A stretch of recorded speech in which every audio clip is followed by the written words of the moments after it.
Idol, oh. 3 months pa lang na change oil na si BT. Ewan kung peke, kung ano yung nakabit dito. Kulay sunog na yung ano niya, oh. Ball body. Ito may tumutunog issue na ito. May tumutunog pag umatras sa mabante. May tok tok tok kung gano'n. Yan mga idol. Dapat ang kulay niyan mga idol, makintab. Bagong change oil pa to, ah. Ganyan dapat, oh.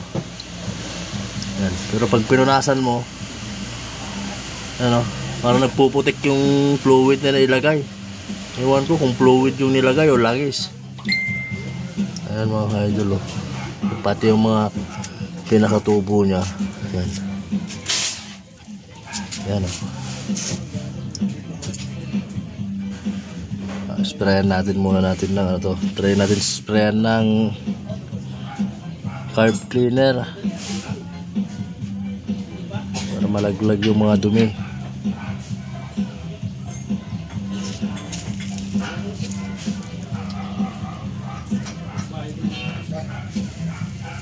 Nangitim na sunog. Ibang klase ito. Oh, lumapot yun lang yun. Siguro ba kaya kada ilang ka nag-change oil na to, boss? Kaya ilang kilometro bago ka mag-change oil?